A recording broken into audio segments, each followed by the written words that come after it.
안녕하세요. 스타트업 엑셀러레이터 벤처박스의 전성현 부대표입니다. 오늘 한 20여 분간 투자 유치의 이해를 주제로 주요 포인트에 대해서 설명을 좀 드리도록 하겠습니다. 네.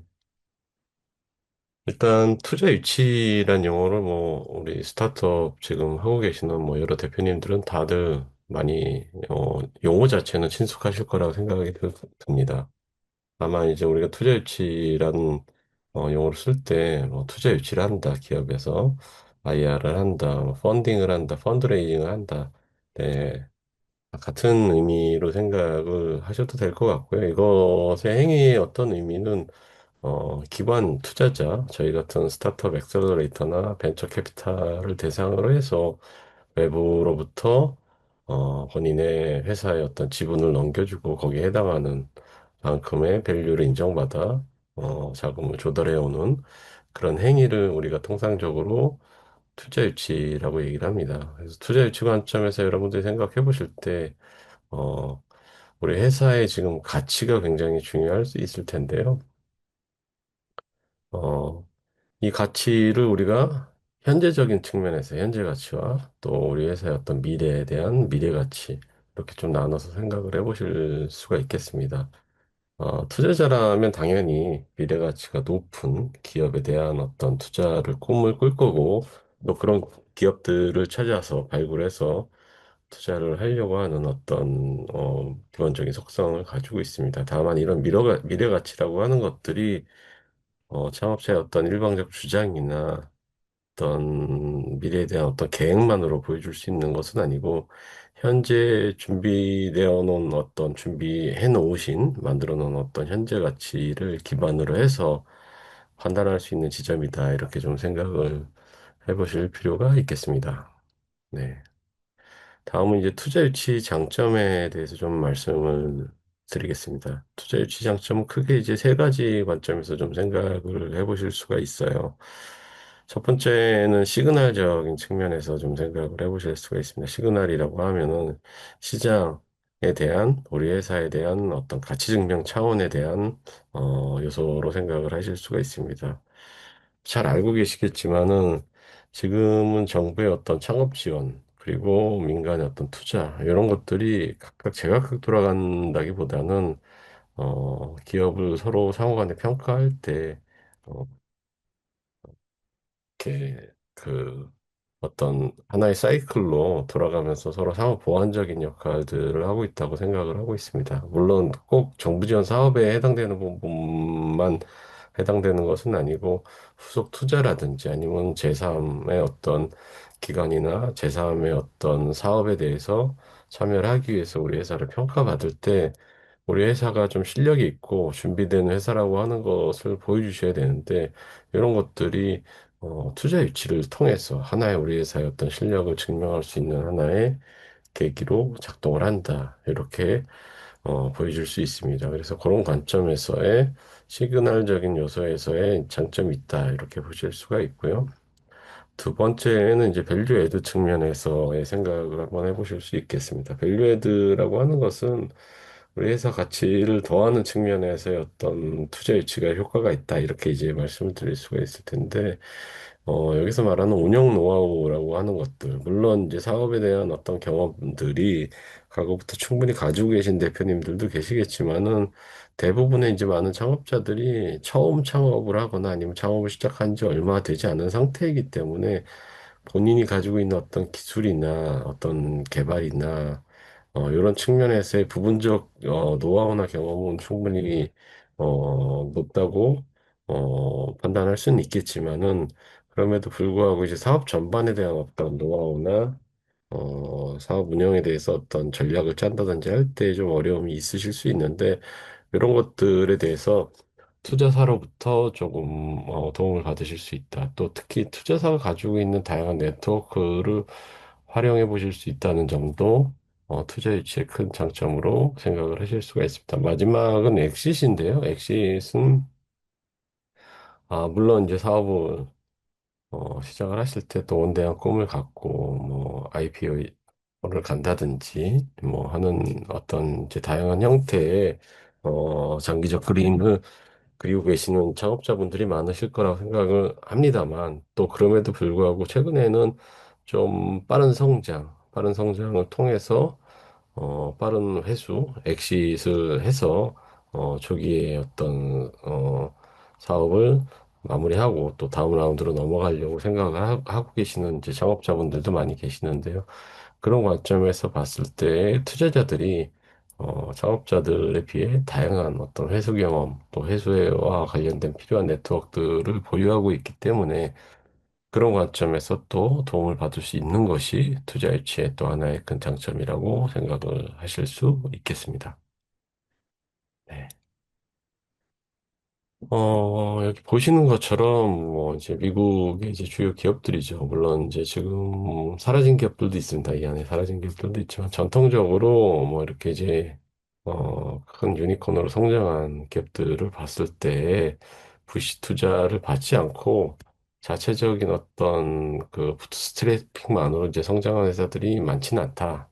그런 관점에서 이제 또 투자 유치의 장점을 보실 수가 있을 것 같고요. 국내도 크게 다르지는 않습니다. 다르지는 않은데, 전체라고 말씀드리긴 좀 어렵겠지만, 지금 보시는 것은 이제 집계가 된, 모태펀드 기준으로 이제 투자 받은 기업들에 대한 어떤 데이터인데요. 투자 유치를 한 기업들이 유니콘으로 성장하거나 아니면 향후에 이제 코스닥 같은 상장사로 성장할 확률이 이제 훨씬 높았다라고 하는, 정리가 된 지표라고 이제 좀 붙일 수가 있을 것 같고, 또 창업 기업의 이제 생존율 기준으로 봐도, 투자를 받은 기업들의 생존율이 7년 생존율 기준으로 봤을 때도 65%가 넘어가는 부분을 보실 수가 있습니다.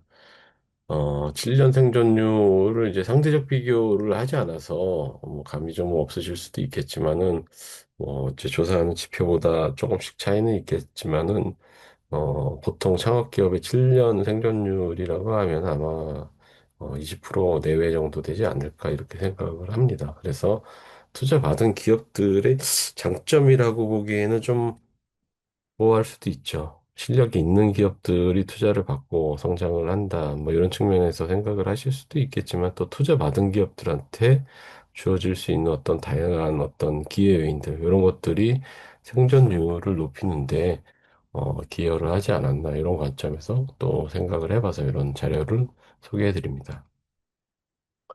물론 초기 투자를 받지 않은 기업들 중에 성공한 기업들은 없냐? 뭐 그렇지 않습니다. 투자를 받지 않고도 성공한 기업들이 꽤 많이 있고요. 지금 보시는 것처럼 넥센이나 스타일란더 같은 기업들 같은 경우에 초기 투자 없이 상장이나 아니면은 로레알 같은 다국적 기업에 이제 매각을 하는 데까지 성공을 한 기업의 사례들이 있습니다. 그래서 투자 유치를 그럼 어떤 기업들이 어느 때 받아야 되나라고 한번 생각을 해볼 때 다음과 같은 관점에서 좀 생각을 해보실 필요가 있을 것 같아요.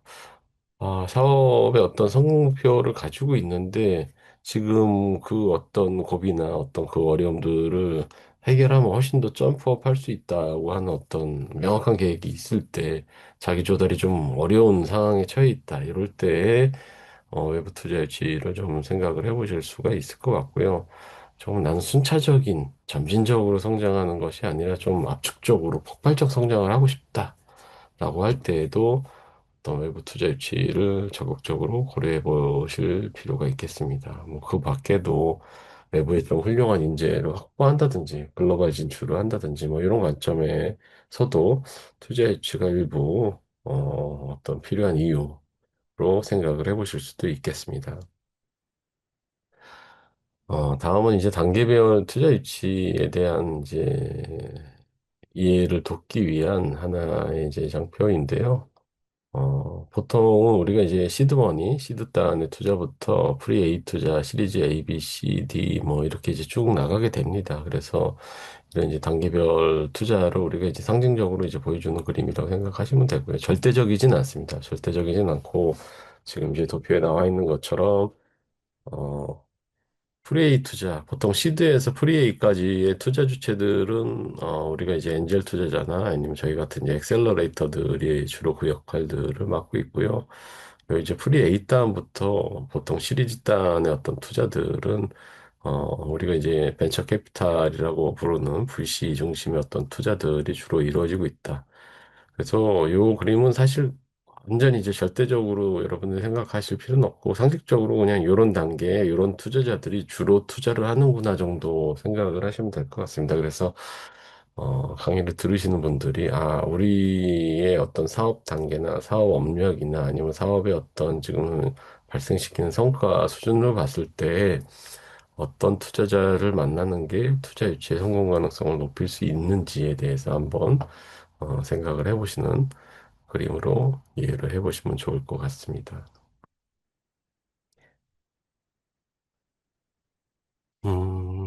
다음 이제 투자자들 관점에서 투자 심사할 때, 투자의 심사 단계는 사실 이제 한 번의 단계로 끝나지는 않습니다만은, 여러 단계로 이루어진다 하더라도, 투자자가 우리 창업팀을 바라보는 관점에 대한 어떤 부분들은 크게 다르지 않습니다. 그리고 또 꼭 투자 심사 IR 발표를 해보지 않은 분들이라 할지라도 다양한 이제 창업 지원 사업들에 도전을 해보신 경험이 있는 대표님들이라고 한다면은 본인의 사업 아이템에 대해서 누군가한테 설명하고 설득하는 과정들을 가지셨을 텐데 투자자를 대하는 어떤 태도나 아니면 투자자한테 우리가 어필을 해야 되는 어떤 관점에 대한 사항들도 크게 다르지는 않습니다.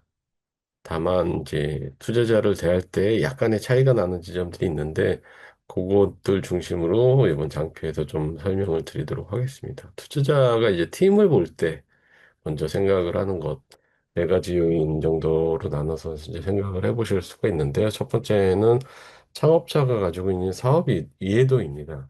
이제 창업자가 갖고 있는 사업 이해도라고 한다면 창업자의 어떤 이제 업무 백그라운드가 뭐 개발자일 수도 있고 마케터일 수도 있고 세일즈를 하셨던 분일 수도 있겠죠. 뭐 어찌됐든 어떤 출신이 더 유리하다 뭐 이런 측면에 대한 얘기를 하려고 하는 것은 아니고요. 자기가 지금 진행하려고 하는 사업 도메인에 대한 어떤 이해도가 좀 충분히 있는 창업자인지 그렇지 않은지에 대한 생각을 좀 해볼 수가 있습니다. 그리고 창업자가 과거에 창업 경험이 있는지, 이것은 이제 직접 창업에 대한 경험을 포함해서 뭐 간접 창업도 가능할 수 있죠. 이를테면은 어떤 새로 시작하는 스타트업의 주요 멤버로다가 같이 참여해서 사업을 한번 만들어가는 경험이 있는지, 이런 관점에 대한 부분들을 일단 일차적으로 살펴보게 되고요. 그리고 이제 두 번째로는 사업의 어떤 핵심 성공 요인을 창업자가 명확하게 정의할 수 있는지, 그렇지 않은지에 대한 부분이 더 중요합니다.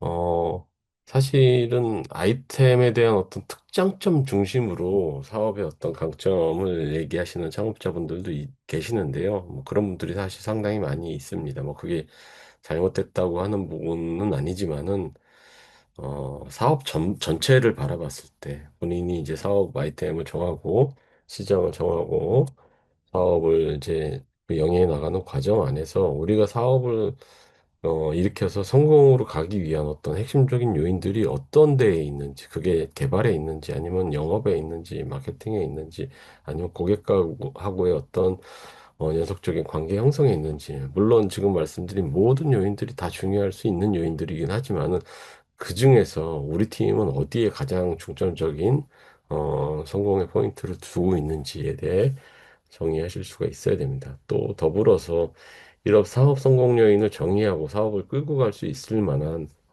팀 구성이 돼 있는지가 또 중요할 수 있습니다. 그래서 당연한 얘기지만은 창업자가 사업의 A부터 Z까지 모든 것을 다 커버할 수는 없고 창업자가 커버하지 못하는 어떤 뭐 물리적인 부분이든 기술적인 부분이든 그런 것들을 이제 옆에서 도와줄 수 있는 팀이 형성이 되어 있는지 그렇지 않은지에 대한 부분 중요하고요. 그리고 이제 사업에 대한 절실함도 좀 있으셔야 되는 게 이제 사업을 이제 장난으로 하시는 분은 없으시겠죠. 당연히 없으시겠지만은 사업을 내가 일으키고 매출을 만들고 사업을 성장시키겠다고 하는 어떤 절실함의 강도는 창업자마다 가지고 계신 어떤 그 강도가 좀 차이가 있다고 저는 생각을 하고 저뿐만이 아니라 많은 투자자들이 그런 지점에 대한 생각들을 하고 있습니다. 그래서 최근의 사업 트렌드라고 하는 게 창업자가 사업을 영위함에 있어서 어떤 많은 리스크를 지고 하는 것보다는 좀 리인하게 하는 린 스타트업의 어떤 베이스의 사업 형태를 선호하는 게 최근의 트렌드인 것을 잘 알고 있습니다. 그리고 그런 방향이 잘못됐다고 생각하고 있지 않습니다. 다만 사업 수행에 있어서 본인이 가지고 있는 어떤 리소스나 어떤 리스크를 전혀 쥐지 않고 가볍게 너무 접근하시는 경우에는 사업의 어떤 절실성이 실제로 있는지에 대해서 투자자들로부터 하여금 약간의 의심을 받으실 수도 있다. 그래서 그런 부분에 대한 고민이 좀 필요하실 수 있다. 그리고 팀 관점에서 마지막으로 고려해 보셔야 되는 것 중에 하나는 이제 지분 구성입니다. 이 얘기도 많이 들어보셨을 수 있는데, 일단은 사업 초기 단계에는 대표자가 지분의 절대적인, 부분을 가지고 계신 게, 투자자 설득하거나, 투자 유치를 하시는데 좀 유리할 수 있습니다. 예를 들어, 갖고 너무 많은 지분을 팀원들과 초기부터 나누고 있다든지 아니면은 다수의 공동 창업자가 n분의 1을 하는 형태로 지분이 구성되어 있다든지 하는 부분은 사실 투자 유치의 어떤 절대적 방해 요소라고 말씀드리긴 좀 어렵지만은 이제 그런 것들이 투자를 결정하는 데 있어서 상당한 고려를 하게 되는 요인은 맞다. 이렇게 이제 말씀을 드릴 수 있을 것 같습니다. 그래서 초기 단계에는 대표 창업자가 가장 많은 지분 구성을 가지고 있고, 투자를 한 번, 두 번, 그냥 우리가 앞에서 이제 투자 라운드 설명을 드렸는데, 시드 라운드부터 뭐 프리 A, 시리즈 A, B, C, 이런 이제 여러 차례 이제 투자를 걸쳐갈 때, 창업자가 자기 지분의 어떤 방어를 충분히 해나갈 수 있을 정도의 초기의 지분을 가지고 계시는 게 중요하다. 이런 말씀을 드릴 수 있겠습니다. 두 번째는 이제 아이템 측면에서 고려해 보셔야 될 사항인데요. 아이템의 고려 사항에서 이제 가장 먼저 생각하셔야 되는 것은 우리 아이템에 대한 핵심 목표 공획을 명확하게 정의할 수 있는지, 그리고 고객이 가지고 있는 어떤 니즈, 그 우리가 좀 뭐 다른 말로는 고객 프로블럼, 뭐 고객 문제 이렇게 이제 얘기를 하고 있는데 고객 문제가 명확한 어떤 아이템인지 이게 이제 명확하지 않으면 고객한테 제공할 수 있는 가치의 명확성이 어, 드러나기가 좀 어려운 상황일 수 있죠. 그래서 고객 문제 명확하게 정의를 해야지 고객한테 제공할 수 있는 가치도 명확하게 보일 수 있다. 이게 이제 초기에 뚜렷하게 보이지 않은 상황이라고 한다면, 물론 이제 뭐 다른 요인을 가지고 투자에 대한 판단이 될 수 있습니다. 뭐 창업자가 굉장히 뭐 좋은 백그라운드를 갖고 있다든지 아니면은 과거에 어떤 사업에 어떤 굉장히 훌륭한 경험이나 레퍼런스 가지고 있다든지 하면은 뭐 이런 부분들이 다소 부족하다 하더라도 커버가 되겠지만 뭐 그렇지 않은 이제 대다수의 창업자 같은 경우에 고객의 어떤 니즈와 제공 가치가 명확하게 정의되지 않는 상태라고 한다면은 조금 더 지켜보려고 하는 것이 투자자의 일반적 습성이다. 이렇게 말씀을 드릴 수가 있겠습니다. 그리고 이제 다음으로 생각해 보셔야 되는 것은 시장의 규모와 성장 속도입니다. 시장의 사이즈가 너무 작거나 아니면 성장의 속도가 너무 느린 그런 이제 타겟을 가지고 사업을 할 경우에는 기업이 성장할 수 있는 어떤 한계가 뚜렷이 보일 수밖에 없는 상황이기 때문에 단기적으로 어떤 그 단발적 수익이나 아니면 작은 형태의 어떤 수익을 내면서 안정적 성장이 가능할 수 있을진 몰라도 투자자가 보기에 이 회사가 성장하는데 분명히 한계가 있을 수밖에 없다라는 판단이 되게 되면은 투자가 그렇게 결정하는데 쉽지가 않습니다. 그래서 어느 정도 규모가 있는 시장, 그리고 시장의 규모도 또 중요하지만은 빠르게 지금 성장하고 있는 시장, 이런 것들이 이제 시장의 매력도를 보여줄 수 있는 지점이기 때문에 이런 부분에 대해서 충분히 이제 고려하시고 어필하시는 게 중요하다.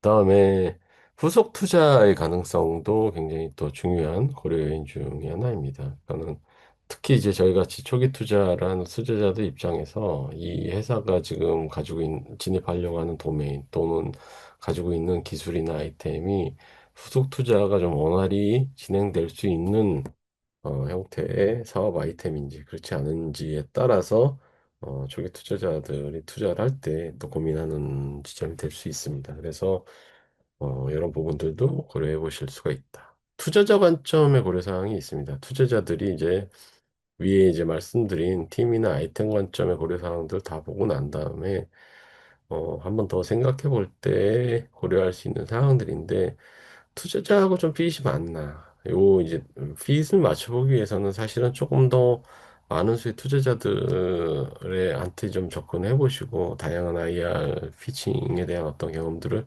가져가 보실 필요가 있습니다. 투자자들이 바라보는 눈이 다들 비슷한 것 같으면서도 또 세분 기업들을 나눠서 보게 되면은 또 핏이 좀 맞는 기업들이 또 따로 있다는 생각이 시간이 지나면 지날수록 그런 부분들이 많이 듭니다. 그래서 이제 창업자 관점에서 조금 다수의 투자자하고 이런 지점에 대한 이제 생각을 좀 해보실 필요가 있다. 이렇게 말씀드릴 수 있습니다. 또 투자자들이 많이 생각해 보는 것 중에 하나가 이 투자 자금이 진짜 내 돈이라도 이 회사가 투자할 수 있을 만한 회사인지에 대해서 한번 살펴보는 부분들도 있고요. 여기에는 이제 여러 가지 요인들이 포함될 수 있습니다.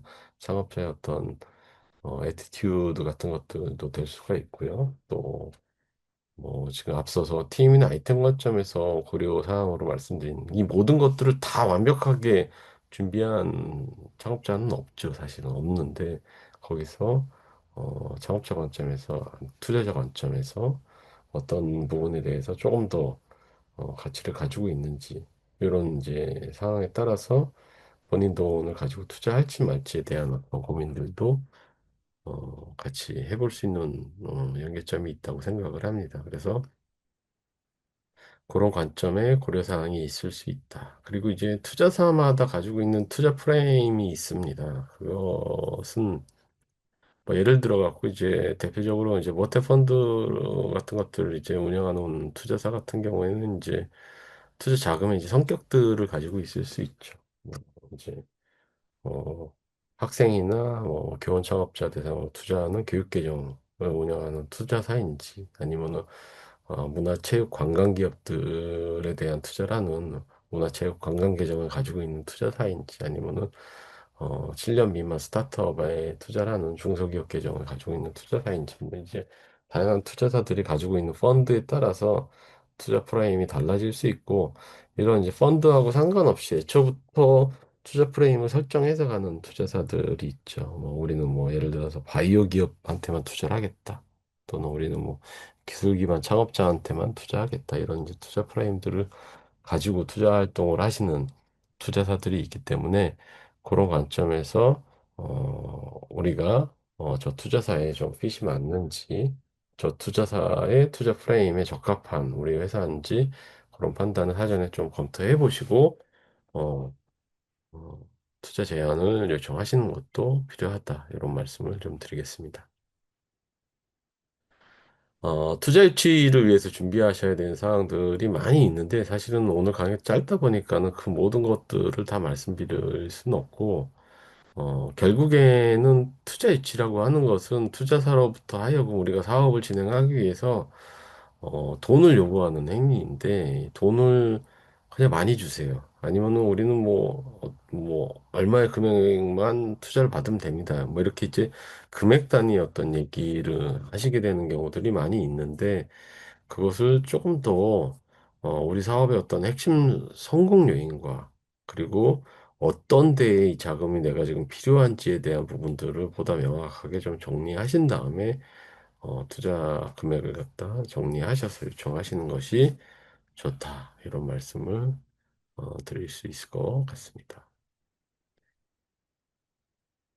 그래서 지금 장표에 보시는 것처럼 우리 회사 마케팅 비용이 좀 필요해서 마케팅 비용으로 투자를 좀 해주셨으면 좋겠습니다. 이렇게 말씀 요청하시는 것보다 우리의 핵심 타겟 고객은 땡땡땡인데 우리가 지금 테스트로 온라인 마케팅을 진행했을 때 CAC하고 LTV가 얼마다. 그리고 우리가 고객을 주로 확보하는 채널은 뭐 페이스북이다, 인스타그램이다. 그래서 우리가 2분기에 지금 뭐 땡땡땡 수치를 맞추기 위해서 필요한 마케팅 자금이 얼마이다. 또는 우리가 지금 생산 IT 자동화 생산 시설을 구축해야 되는데 거기에 필요한 자금이 얼마인데 그중에 50% 정도는 우리가 기보나 신보 같은 기관을 통해서 대출을 받을 것이고 나머지 금액을 투자 유치를 통해서 조달했으면 좋겠다라든지 하는 어떤 좀 구체적 요인들을 설명하시는 게 중요하다. 이런 말씀을 드리겠습니다. 투자 유치는 언제 받아야 되나? 투자 유치에 대한 시점에 대한 이제 얘기를 좀 드립니다. 이 강의를 이제 들으시는 분이 극초기 기업일 수도 있고 또 업력이 조금 되시는 기업일 수도 있을 거란 생각이 좀 들어서 만나봤는데 우리가 아직은 뚜렷한 재무적 성과를 내지는 못한다. 다만 우리의 핵심 목표 고객이 명확하게 정해졌고 고객한테 제시할 가치 제공이 뚜렷하다. 그리고 그 부분에 대해서 우리가 증명할 수 있다라고 했을 때는 엑셀러레이터를 중심으로 투자 유치를 전개하시는 게 좋고요. 우리는 지금 이제 명확하게 성장 지표를 찾았고 이 성장 지표를 증명할 수 있는 숫자적인 부분들도 지금 제시할 수 있다라고 했을 때는 벤처 캐피탈이 보다 적합한 투자사라고 말씀을 드릴 수 있겠습니다. 그래서 여기까지 투자 유치 시점까지 좀 설명을 드렸고요. 이것으로 이제 간략하게 투자 유치의 이해에 대해서 강의를 마치도록 하겠습니다. 네, 수고하셨습니다. 네.